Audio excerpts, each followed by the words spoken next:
All, all right. Hello, everyone. I hope everybody is having a wonderful Thursday. Thank you so much for tuning in today. I'm Aura Vasquez, and I'm going to be your host for Aura's VTH, which are virtual town hall meetings. I have been streaming now for a couple of years and bringing to you all sorts of folks from elected officials, professors, thought leaders, influencers that have important topics to share with us. And today I'm really excited to be in the company of Andres Bernal, who is a professor at Brooklyn College from CUNY, and he is also a former advisor to Alexandria Ocasio-Cortez, and who was also very involved in the Green New Deal. So he is going to join us today, and he's going to talk about an important topic that we all have been kind of hearing in the recent weeks, which is inflation. We also have been hearing a lot about supply chain, and of course, Andres recommended me a really good book to read about modern monetary theory, and he's going to talk a little bit about that, which is he's an expert around. So I'm just waiting for Andres to join our live stream and also join me here on Facebook, on YouTube, also on Twitter now, and on Twitch. So if you are on Instagram, welcome. And if this is maybe not the best medium for you, you can go to the link in my bio and also join us via Facebook or anywhere else. So hi, Andres. Welcome. I think you're still muted on your computer, so we will not be able to hear you. But there we are. Hi, welcome. Hey, how's it going? Just making sure you can hear me okay here. Yeah, we can hear you okay. And I think the audience is gonna let us know if we're hear any echo or anything weird. They always are very sure to let us know. So how are you doing today? How is life? How is New York? I'm doing well. I'm recovering from a pretty bad cold, and I think I'm finally okay. Then I was visiting my family in Texas, and I'm heading back to New York this weekend. Awesome, awesome, awesome. So, first and foremost, I want to thank you for taking the time to meet with us. This is not a topic that we talked about, even just in general in the news or anything like that. So, if first you can just tell us a little bit about who you are and how did you get to this work? Yeah, sure. So I'm actually a Colombian-born immigrant here to the U.S. I got to the U.S. when I was about 4 years old. I was born in Bogota, and I've ever since I was a kid, I've always been very interested in kind of philosophy and politics and these deeper questions about the world that we live in and our purpose in it. So in undergrad, I majored in philosophy, and then I got a master's degree at the University of San Diego in organizational leadership, where I was kind of interested in groups and policy and organizations, also at the practical level as well as the theoretical level. So I tried to put it all together in the next phase in my academic journey, which is now my PhD, um, in studying public policy and some of the bigger questions about how do we solve the most challenging issues and problems that we have today. So around midway through that journey through my PhD in New York City at the New School, a dear friend of mine decided to run for Congress, and she was up against one of the most powerful incumbents in the country. She ended up winning, and that, of course, that's Alexandria Ocasio-Cortez. So I was a part of that campaign, um, kind of advising on policy a bit and making some political connections and moving that conversation along. So when she won, I became very focused on the Green New Deal as the most important policy and political issue of our time. Mhm. And I started to kind of travel the country and in some cases even to other parts of the world to talk about the Green New Deal, to talk about transitioning away from fossil fuels in a just way. And more lately that conversation has evolved itself. But one of the things that's been important for me is to tie that conversation about policy, about the environment, with the macro economy, and answering and being able to address what I think is one of the most important questions, which is, everybody asks us, like, how are we going to pay for any of this? And that, in my opinion, has, imprisoned our political imagination for Absolutely. like 50 years, right? And in my journey and in my research, I've been discovering, wait a second, we've been lied to this whole time. There's so many myths out there. There's so many misunderstandings about the way an economy works, at the way about how public finance works. So bringing that into the equation as well, and that's how I got into modern monetary theory, and connected with Stephanie Kelton, who was Bernie's senior economic advisor and now one of the most important voices in modern monetary theory. So that's where I've been so far. I've been an advocate for MMT, for a federal job guarantee, for a Green New Deal for a number of years now.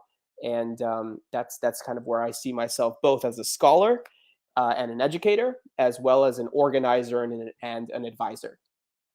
Awesome. Well, thank you so much for that. And one of the things that, or the way that I want to start this conversation is that a lot of people have heard about inflation.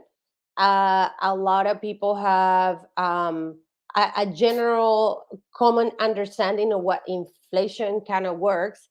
But I think modern monetary theory really challenges a lot of assumptions around inflation, and goods, and even the role of currency, and a lot more. So why don't you start us with the definition, or how should we today in 2021 be looking at what inflation is through the lens of modern monetary theory? Yes, great. So I think it's important to kind of back up a little bit and maybe see how we got to the most common understanding of inflation and why it gets us into some problems, right? And then we can see how a better definition, understanding, and inflation can be useful. So in academic and political world, especially for progressives and those spaces, the 1970s is often talked about as this shift in politics that is referred to as neoliberalism sometimes, or in Latin America, the Washington Consensus, right? And we see things really start to change around the 1970s from the New Deal, the Civil Rights era, the war on poverty, the Great Society. There was this era, kind of mid-century and post-war, that was trying to transform our economy and really trying to answer moral and social and political questions. And the 1970s marks this departure from that. You see the rise of Ronald Reagan in the United States, Margaret Thatcher in the UK. Economists become very popular who try to dismantle the legacy of like John Maynard Keynes and progressive economists, and they put a different vision forward, right?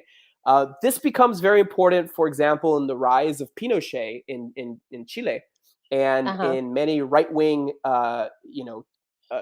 dictators and authoritarians and movements in Latin America. So behind all of this, and the reason I bring this up, is that there is a change in how we think about money and policy in the economy. One thing I think that a lot of people think about is trickle-down economics, right? That becomes very popular and powerful. It changes the way all parties talk about politics, right? But a lesser known thing is an idea called the quantity theory of money. And this was put forward by an economist named Milton Friedman and other colleagues who were arguing that money's value will go down if the government spends more of it. And so, money's worth, money loses worth if we spend it. If our government spends money on the economy, that money its value goes down, and essentially that's inflation. And many people then will point to different parts of the world. They'll say, okay, Weimar Germany after the Second World War, they had hyperinflation because they spent too much. Or they'll point to like Zimbabwe, and they'll be like, they experience hyperinflation because they printed too much. Or recently it's been like Venezuela. Or Greece. Or Greece defaulted, and that's the problem with spending too much money, right? So behind all of that is kind of a political urgency to cut down government spending, to balance budgets, and to treat the government like a household. People will often say, listen, if I'm balancing my budget in my home, then why can't the government do the same with their budget?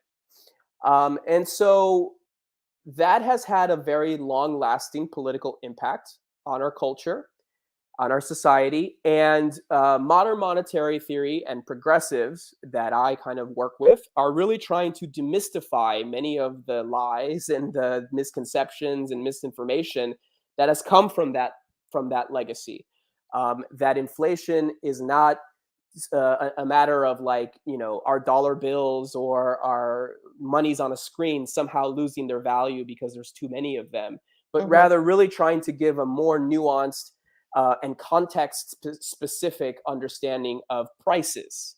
And so this is where we get to how we should be understanding inflation. So when we Hmm. think about inflation, what we're talking about is that prices are going up, and they're not just going up once, but they're continuing to rise. Right. And so many of the things that we are purchasing become more expensive, and those prices are going up, right? And so that could really become a problem if it's like 1 year, 2 year, 3 years, 4 years in, and those prices keep rising and rising and rising, because the same amount of money that we might have buys us less things, and everything becomes more important, right? So that's when it can become a problem. So instead of thinking about inflation as like, well, the government spent too much, now our money's worthless, modern monetary theory really advocates for trying to understand where rises in prices come from and the different forces that can cause these problems. So Hmm. one of the things that the standard view, kind of this view that if too much money causes a decrease in value, one of the things it misses is what the purpose of money really is and what it does. We don't just kind of hold on to money and then say, is this worth this or that? We use it to buy Yeah. things. And so we really have to think about what the state of an economy to handle or absorb the things that we want to buy, number one, is, right? If what is our capacity to respond to what people want to buy with the money that they have? If that capacity is very low, like in the instance of Weimar Germany after the Second World War, where they had just been defeated, their industry was destroyed. The Allies were saying, "You owe us money in our currency, which you don't have Hmm. power over." Right? If that happens, well, if money is invested into the economy, if the government spends money, people get it. People want to buy things with it, but there's nothing there, and you can't produce anything. So Hmm. when your productive capacity is very low, well, prices are going to go up because there's just no way to keep up with that demand to Hmm. produce new things, right? And so that's why we talk a lot about productive capacity and uh, thinking about the state of industry, the infrastructure that's available, and being aware that a lot of times problems with inflation come in countries that have experienced war or have experienced colonization or have experienced a lot of corruption in ways that completely disrupt the normal functioning of a country. That causes prices to go up because productive capacity is just very weak, right? Hmm. So that's one situation. Now, when we think about spending money into the economy or the government spending money, um, sometimes, and in fact, if it's spent intelligently, which is what the conversation right now is, that money is spent to create more capacity, to build Hmm. better bridges, to reinforce the ports, to make sure that our infrastructure is highly functional, to give more work to more people that is useful, right? That actually increases capacity, so that would actually be the opposite of causing inflation too. So that's kind of the nuance there. Now with COVID, what's interesting is that the inflation or the rise in prices, they're not coming because people are spending too much money per se. They're coming because the pandemic and the shutdown disrupted all our supply chains. I see. I'm And I'm I'm glad that you're gearing towards the supply chain, because I also want to talk about um, the rise of inflation versus salary, and how right, in the recent years salaries have not been keeping up. with the prices of goods or rent or Yes. other things that we need to just have a basic, life. It's so key. It's so key because just bringing that up lets us know that, look, this problem of prices is not just one dimensional. There's a lot of different ways Hmm. a lot of variables that we need to think about. So on one hand, we have an economy that was hit by a global pandemic. People are still dying. Okay, there's a problem of containing this virus. The rest of Hmm. the world doesn't have access to vaccines. So we're talking about an economy that's interconnected in all parts of the world, but all parts of the world don't have access to the vaccine. So people are dying in other parts of the world who are building and responsible for all of these important critical things to get all of our industry across the world. And so that is incredibly disruptive Yeah. to the administrative process to make sure that, the computer chips are going from here to there to there. The steel, the lumber, the energy, whatever it is, it has been disrupted. So not only the vaccines, but then also the need to quarantine and then open back up again has been challenging, has been difficult. It doesn't I'm so help. glad. I'm so Yeah, glad go that you ahead. mentioned in this part, because a lot of people want to blame the poor. Like, for Right. example, in Los Angeles, we have the largest port of Los Angeles. We saw President Biden talk about it. And it's not just that. It's not just that we have too many chips in the port waiting to be unloaded, or what some people like to say, in California, we have a huge effort to try to green up our ports, and and not use diesel, or not have big containers just like idling and waiting, because there's a lot of communities around that area and all around Southern California that really suffer from pollution from this practice. But it's also how we make these goods in other countries, and sometimes at the expense of exploiting labor in other places where they make such little wages so that we can also enjoy those goods. So I'm glad that you're mentioning that this is also affected by the pandemic, and it's not just ships in the port waiting to be unloaded. Yeah, I mean, and that's such a major problem, but it's so important to understand ships in the port waiting to be unloaded as a global international issue of infrastructure, of equity, of rules and regulations among. So something that has happened is the Biden administration recently put a tax on some of those ships to say, listen, if you all don't start uh, unloading faster, you're going to receive a Hmm. fee. And guess what happened? They started going faster. So sometimes it's in their best interest, and they've actually made higher profits by acting more slowly Uh-huh. and charging people more money for their goods and services, which is another cause of inflation, which is price gouging. So Yeah. if big corporations have a lot of pricing power or control over a market, they can set prices wherever they want, and they could take advantage of people. We see this in pharmaceuticals. We see this in rents, where essentially people have kind of taken advantage of their corporate power to set prices wherever they want, and at the cost of working people or consumers or things like that. Hmm. So that's another big problem too. So we're seeing that all of these price issues are related to cost, and more specifically, how the cost of a pandemic, of shutting down and then reopening, of an economy that has served the function for half a century to reproduce a very unequal economy. That has been the economy we've had. Hmm. It has known one thing, and that is to get the rich richer, and everybody else working harder and making less Yeah. money, right? So all of a sudden that economy is in distress, and that economy doesn't have the infrastructure to hold new changes. So the costs of the pandemic, the costs of closing down and reopening, are being administered now in ways that we see higher prices. Right. Uh, the other point that you brought up that's very important is another cost that has gone up, and that is the cost of labor has gone up because the bottom 40 percentile of American workers are seeing a raise for the first time in several decades as well. Hmm. Hmm. And these are the people that have been getting screwed for so many years where they're working harder, their productivity is up, but their wages have been exactly the same. They Yeah. have not kept up with inflation or rises in prices.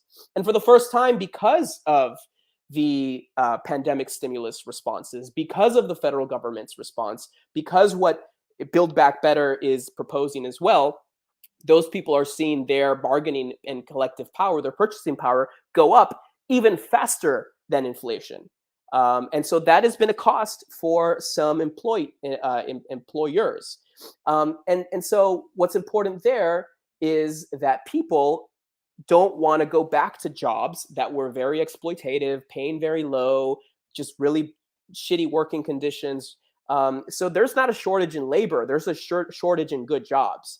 And we'll see how this plays out, right? This is politics to trying to say, I'm what do so people glad that you deserve? bring it also that up, because I see in the news, I have seen some articles about why, people don't want to get back to work, because the idea that getting, benefits, especially after, what was put in place after the pandemic, that sometimes for some people, they make more money getting unemployment or getting benefits than even getting to work.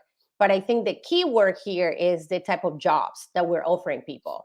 People don't just want to do any job right now. And I mean, like, we can go down a whole other, kind of worms to talk about immigrants and how they also are here doing a lot of these jobs that nobody wants to do, with no benefits, and even sometimes without having a clear path to citizenship, or even, their legal, adjusting their legal status in any way, shape, or form. So I want to just take a moment to invite people to ask their questions in our comments. We can bring them in through Facebook or any of our social media. So please, if you have any questions or any comments, post them on the chat. But okay, back to the conversation. So we have talked about a little bit about wages. We have talked a little bit about who's making goods and why they're not getting here, and how all of those elements are helping, bring up, inflation. One thing that I actually want to talk about is the role of fossil fuels, and how all these other practices, like, for example, not having Medicare for all, not having a healthcare system that can in-house something like a pandemic. And let's be clear that all of these problems that we're having because of the pandemic, one of them is that we have overwhelmed our healthcare system. And in order for us to not do that, that's why we had to quarantine and not go anywhere and not get, together with other folks. So all of these factors, big pharma, corporations, how is what we're seeing right now in our economy in terms of inflation, rises on wages, so hoping to see rise on wages to even get to a level where people can actually live in big cities like New York, LA, San Francisco. How are big corporations being affected by inflation versus everyday people like you and I? Well, we're seeing record profits. That's one of the things that has been reported, that many of these big corporations are actually seeing gains in their in what they're making. I think it's very important that you bring up fossil fuels and pharmaceuticals, because for two reasons. Number one is that in the United States, the biggest pressure points for inflation are energy, healthcare, and housing. Yeah, and somebody's asking about housing too, and on the chat, by the way. So this really kind of speaks to the major difference in how we think about inflation. The neoliberal establishment, the political establishment, and conservatives all want to say government spends too much money. Oh, they're spending on welfare, they're spending on social programs. They just want to spend. That causes inflation. That is very different from saying, actually, the drivers of the highest costs in our country are fossil fuel economy, the real estate, rent prices, and healthcare, led by a private for-profit industry. It has nothing to do. If I could put a heart in the comment right now, I would, but obviously I'm hosting this live stream, so this is where the heart's coming in, guys. Absolutely. Yeah. So, if if the government had not responded to the pandemic with all the spending that it did, people would be in really, really bad shape right now. I mean, there were like more than 5 million children that were taken out of poverty. And I would even argue it's been not even close to enough, right? But when we think about inflation on a much more structural level, then we realize, look, the fossil fuel economy is incredibly volatile. It's incredibly subject to very nasty geopolitical forces where everybody's fighting over control of oil. And if one region of the world, Mhm. shuts it off to the rest, prices go up. If there's a storm or something that causes, some problems in one part of the world, it fluctuates everything up. Now people are trying to do fracking. And so now there's all these like new ways to try to get that oil. And the instability has become very problematic. So Yeah. transitioning to renewable energy is also a fight against inflation because we're transitioning to something that's more stable, less extractive, less politically volatile, all of the above. And when we think about big disruptions for the future, we have to think about climate Mhm. because, you know, COVID is one thing. Well, if we're having massive droughts, if we're having hurricanes and fires and people dying and famines because of climate change, you better believe that's going to affect prices and inflation because that's going to bring up costs like crazy as well. So Yeah. And who the makes our goods and everything else. exactly. So the struggle and the urgency to transition to renewable energy is also about stabilizing the future of inflation as well. And it's incredibly important. Now, when we're talking about healthcare, pharmaceuticals, and rents, I mean, this is just a total Housing. housing. It's a total lack of public goods. It's a total lack of investment in housing for all, in the government being able to negotiate drug prices, in healthcare as a human right, in stabilizing the housing market, which has become just a big it's a big like casino. It's a speculative Absolutely. It's the free wild, for wild all. west. It's the wild wild west. And So it's causing such a huge issue, for example, in cities like in my city in Los Angeles, because we have a huge unhoused issue here. And even though some people want to say, oh, there's so many reasons why people end up sleeping on the streets. One of them, a big factor, is the fact that we don't have in California and in Los Angeles, we don't have the best affordable housing policy for working class people here. We just don't, and we have a lot of requirements that from the state, but we also have a federal government that is not doing much around housing. yeah, yeah, that's the difficult thing too. I mean, some of the more progressive states have tried to do as much as they can, but it's very problematic and very limiting to try to expect these heroic acts from California or New York when they don't have federal support.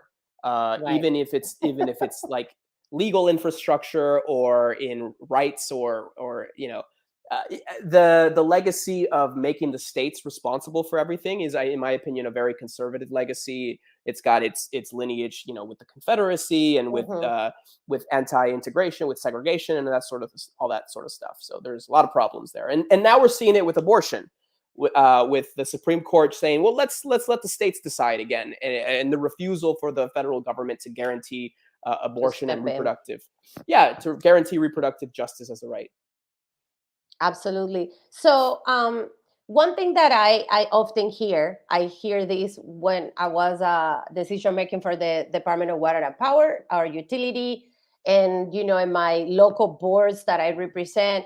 When you want to do something that is different, it's exciting. Like, for example, you talked about the Green New Deal in Los Angeles. Back before the Green New Deal, we talked about retiring gas plants. Can we stop using gas, like natural gas, as a way to power our homes and Yeah. now our cars and so many other things?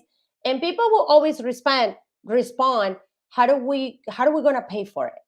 We Yes. don't have the money. I was just last week speaking to the LA this school district, the LA Unified School District, about utilizing playgrounds as parks, because in our city we have a lot of density in some places, and we don't have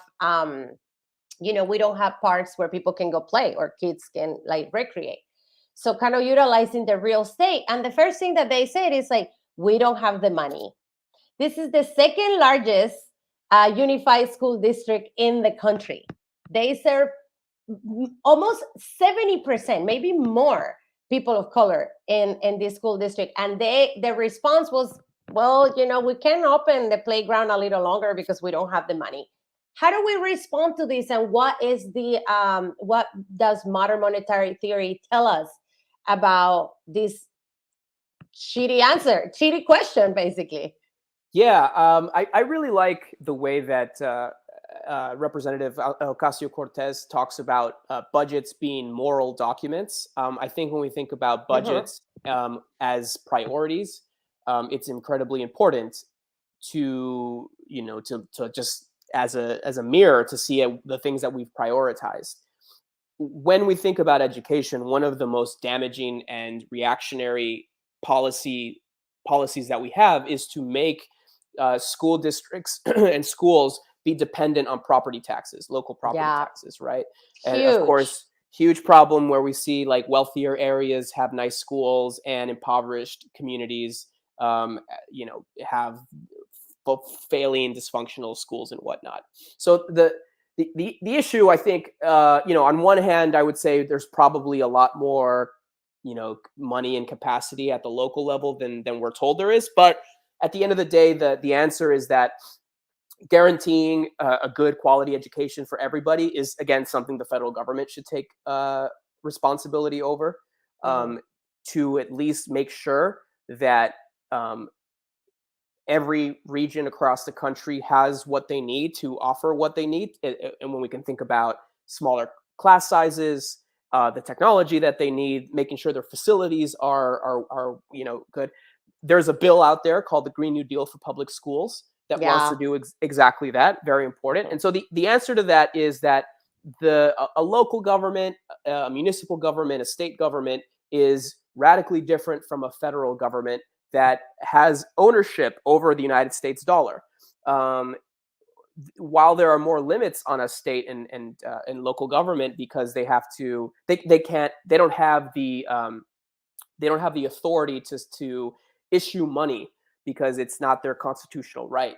The Right. U.S. federal government has a constitutional right to their own currency, and by that logic, they cannot run out of money. The only limit, to go back to the inflation question, the only limit on the federal government is the capacity of the U.S. economy. Uh, So I'm so glad you bring this up, because it was so enlightening for me when I read it in the book that you recommended, yeah, and how they talk about, like, well, they can issue money. So why don't they do it? Why does the Federal Reserve, why don't they print more money? yeah. So there's been just many decades of propaganda and misinformation going back to the beginning of our conversation. The belief that all of a sudden everything's going to collapse if we just spend the money that we need to spend. Um, we need to change the way we think about budgets in Congress and in our culture at large. We have Mhm. been, even progressives have been operating under this idea that the only way for our federal government to spend is through taxpayer money. Okay, And I, I that is I want so, you to dive yeah, deeper on this, because that was my understanding. Somebody's posting here in the comments, printing more money would create hyperinflation, and that's actually not completely true. right. So Which can is, we this can is we our can we conversation. dive deeper on this? Yeah, that's what I started this talk with, right? In the 1970s, Milton Friedman came up with this really bad idea.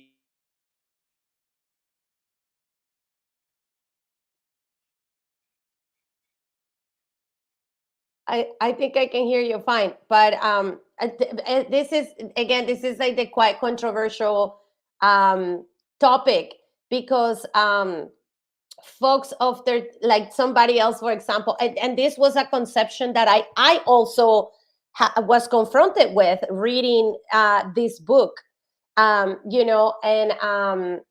and I also thought, well, if they print more money, we're screwed, because inflation is going to go up and everything is going to go up and it's going to be a mess, and it's not necessarily that way. So somebody else is also saying here on Facebook, um, because money is a monetary promise.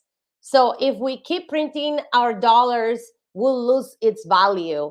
So we cannot keep printing money for that reason. So when you have a moment and you can join us back up on the on Facebook, I would like to dive in deeper on this conversation, because again, this is a notion that was challenged to me reading, reading this book particularly. Yeah, I lost you on Facebook though. I think I need to bring you back. Okay, everybody, hold tight, because actually this is a sticky point, like really good topic. And like I said, I also was wondering when I read the book. I had to kind of come back and read it a couple of times.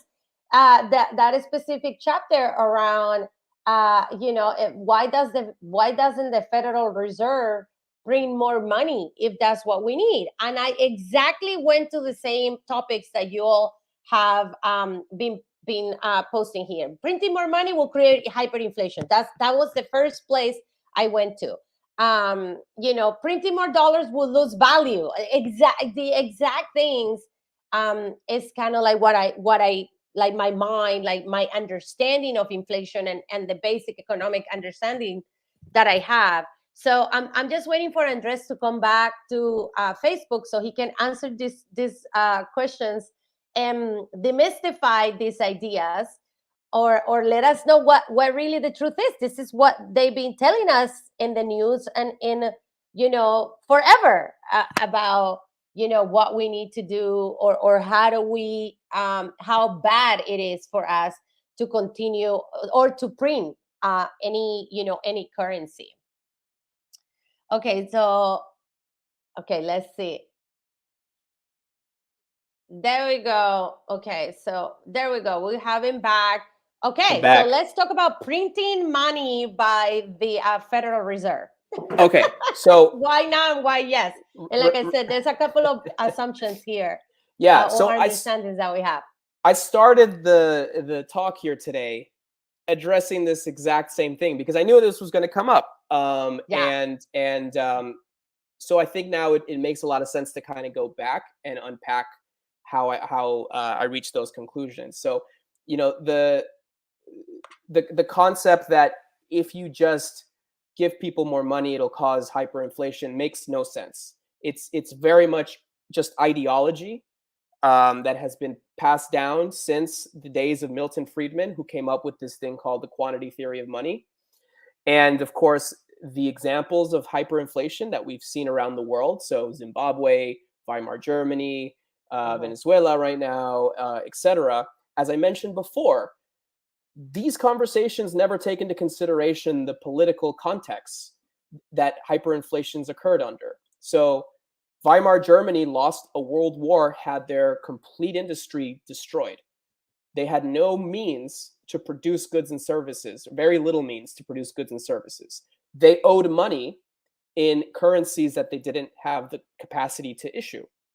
Zimbabwe experienced a genocide and then a war of independence, and they also had, as a result, very little capacity to, especially in agriculture, to be able to produce food. So the difference here, like maybe give us another more modern, example, like for example, Greece, which is an example that they give in the book too. Yeah. So Greece doesn't have their own currency. They gave it up. Exactly. They gave it up to join the EU.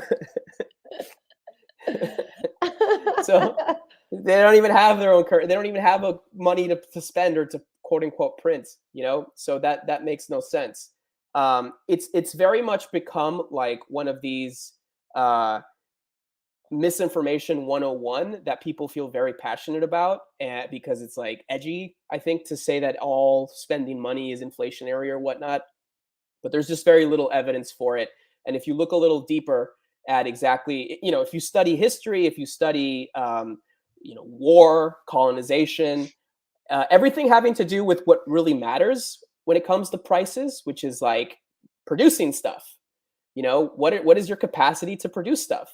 Then that's where questions about inflation lie, right? And so the standard for how to evaluate if inflation is going to be a problem or not looks very different. when you go from like the conventional.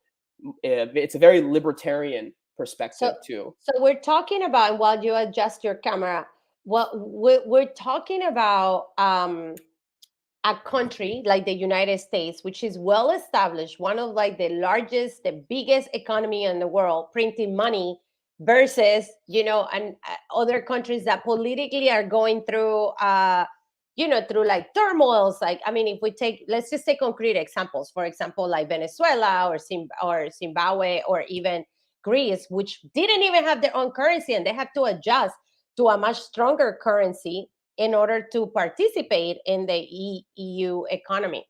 So I'm getting a lot of questions about this, and I'm gonna start with a question that I just saw here on Facebook that I think is gonna help us kind of frame back the conversation. So when we talk about inflation and how it affects the working class and poor, why do we talk about it when milk or gas gets expensive? And I think we were before talking about why don't we print more currency, we were talking about this.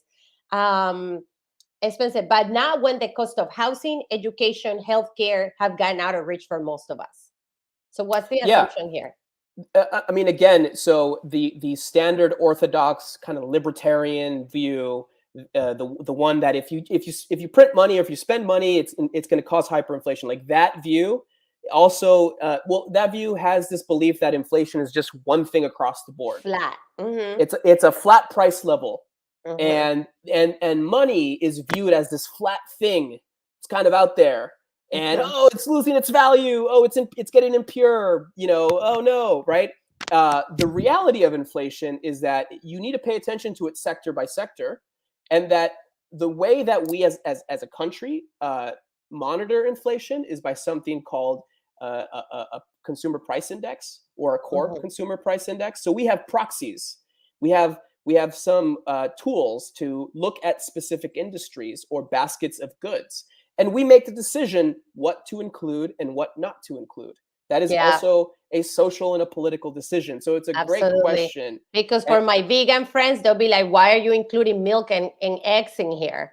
Why aren't we talking about vegetables or like right, other right, things? yes. So like so many other things, the way we evaluate an economy is based on priorities, based on politics, based on what Values, what values, matters to what certain matters.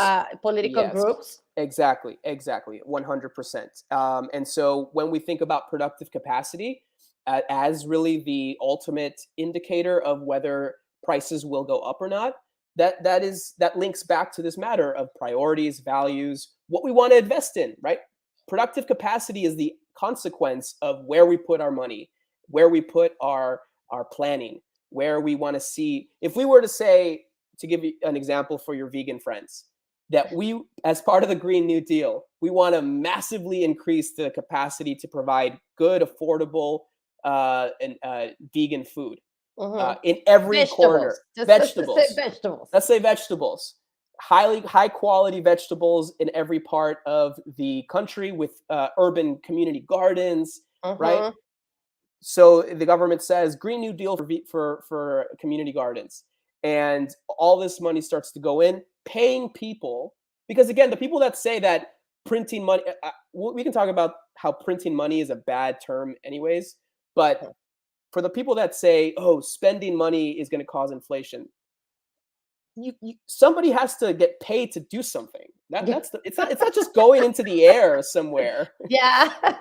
we're paying people to build stuff, and that stuff that's being built is hopefully, if we do politics right, is going to provide the things we need. So if we want to do a Green New Deal for a vegan economy, let's massively increase the productive capacity of vegetables.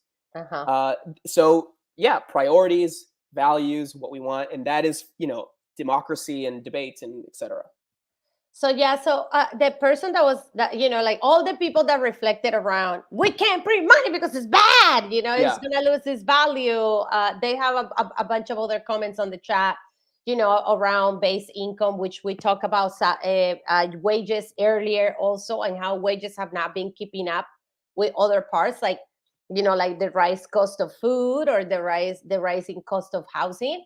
Um, so yeah, if I think so. Talking about a base income for certain Americans, will they also start paying taxes done on this government income? So I'm not quite sure about this question. I don't understand it. I don't know if you understand where he's coming from.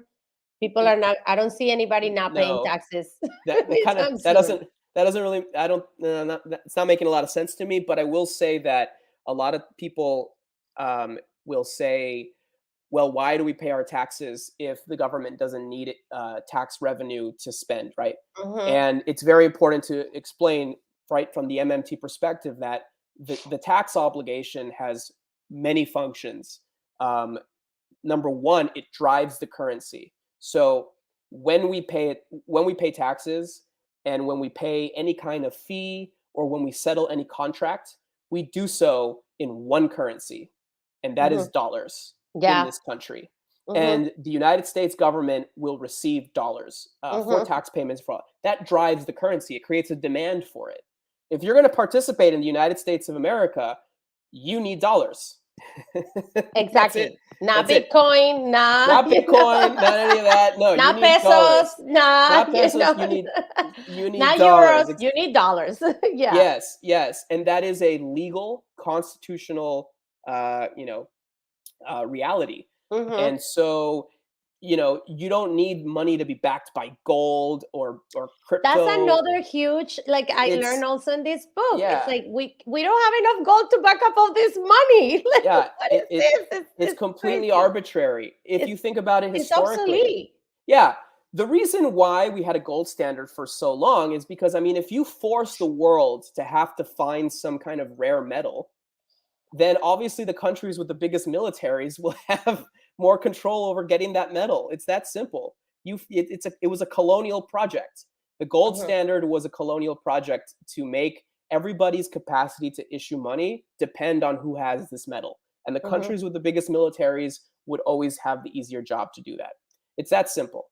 But at the end of the day, the only thing that needs to back a currency is some kind of legal system that is functioning, that says you have to pay your taxes in this currency, and that's really it. And from then, it's just a matter of productive capacity, as we've discussed. So somebody's asking, but if we are circulating and recycling the same dollars, there should be no need to print more money, correct? So money is never circulated from the government to the analogy I liked. Consumer. Hmm. Yeah. So I think that back in in colonial times in America, what they would actually do with tax collections is they would burn it. And this is a practice that has been quite common. When you collect when What? Yeah, when the issuing authority collects taxes, they burn that money because it's not recycling. It's every time you spend. This is why printing money makes no sense. Number one, because nobody prints money anyways. They go on a I, computer. They go on a yeah, that computer and they term is type throwing numbers. everybody off. They type numbers on a computer and they raise numbers on different budgets and accounts. That's That what happens. such a great point you're making. Such a Literally what great happens. point you're making with that. Yeah. Yeah, when they had to bail out the banks, they went into a computer, they raised some numbers, and numbers went up and went down, and that's And it. that's That's what happened. it. Yeah, Yeah. that's They it. were Yeah, not se like, okay, acabó. let's count the dollars that now need to match No, with all these numbers. no, Yeah. that's it. That's the way it works. But the other big insight from MMT, from an operational perspective, and this is really important because this kind of demystifies the printing money trope. Hmm. Um, when you understand that a currency issuer uh, is it does not require revenue from taxpayers because the money comes from them to begin with. Then the order of operations flips. So it's common to think about it like people work, they get money somehow, the government taxes them, they get that money, and they spend it back into the economy, I know. It's ridiculous. right? But then you It's, ask, all right, where does that money come from? And yeah. people say, well, that we get it from our jobs. Right. And you say, okay, but where does your businesses get the money from? Oh Right. yeah, we get it from consumers that buy our We stuff. sell we sell shoes. We sell shoes, and Yeah. then you say, okay, but where do the consumers get that money? Yeah. Well, they got it from their jobs. And it's nobody know where did the money come from? That's such a great point. Yeah. You need a constitutionally authorized issuing agent to introduce money into a system, and Mhm. that is the United States government. Right. That Okay, that is the that is the National Reserve. Is that right? the federal The Federal so Reserve. it's the Treasury and the Federal Reserve. They work together to coordinate all of this, Mhm. and it can get a bit technical, but the conceptual point is the same. The political constitutional authority given to United States government by itself gives them the kind of that monopoly over dollars. Authority. Mhm. Yeah. Now, what we've seen today is that they outsource that ability to banks, to private banks, Mm. right? Mhm. It's not that private banks do it on their own. No, they give them charters and all this legal support, and they let them do it, but it's their authority. But the big point here is that first money needs to be spent before it can be taxed. And at the origins of any society, you don't, if you're starting a country from scratch, you don't say, okay, everybody pay me taxes so I can spend as a government. No, you say, I'm going to spend this money that I just created so that this stuff gets built. And then you're going to, in order to make sure you do it, I'm going to tax you at the end of the year. And you're going to have to pay me back this amount. So that you can spend that money, so we can do this cycle all over again. Yes, Mhm. yes. So instead of the people work and then the government taxes them and then the government can spend, it's backwards. A government spends first, then people work, then they get taxed to give that money some legal value, to give that money some demand. So the government always spends first. So every time that Congress issues a budget, that's new money going into the economy. Right. And when you take the amount of money spent every year and you subtract the amount of taxes, that is a deficit. Mhm. That's all it's not that the government needed money first and then oh they didn't have enough and then like they borrowed it from China or whatever. No. No. It's just math. Right. It's just a Right. Right. Right. scoreboard. It's a scoreboard. I Money spent versus money taxed out, the difference is the deficit. I have so much more to dig in here, which is the way, for example, one of the things that I wanted to talk to you about is the way that we at the national level utilize our budget and treat it like our household budget, Yeah. and how that's so obsolete. But we have run out of time, unfortunately. Oh no, we So need a part two. I mean, I feel like we were just getting on We fire. were just So getting good. We're just getting going. I feel like we were just getting started, but I think this is great because now people kind of, I feel like they got a taste, they got on the mood. I really hope that everybody gets to get to know you better. And also we need to have you back so we can talk about actually budgets like as is, Yes. Yes. because for example, in Los Angeles, after the killing of George Floyd, we had a huge push around making our budget our values, our budget, our Mhm. values. Mhm. And how a big chunk of our money, of our budget, goes to, for example, the police and the movement around defunding the Yeah. police. And Yeah. but in general, how do budgets work? And I think a Mhm. lot of us here, the Build Back Better Mhm. Act, and how that's going to inject trillions of dollars in our economy, but how also banks get the bailout, even in COVID-19. Mhm. Corporations got their first stimulus, before we did. So I want to dive in deeper on this. I'm still digging on the MMT book that you gave me. So this is giving me a great understanding. Thank you so much for joining us today. Yeah. Thank you for having me. If anybody wants to follow me on Twitter, you can follow me on at Andres in Theory. If you want to find out more about MMT, the book I recommended for Aura was The Deficit Myth by Stephanie Kelton.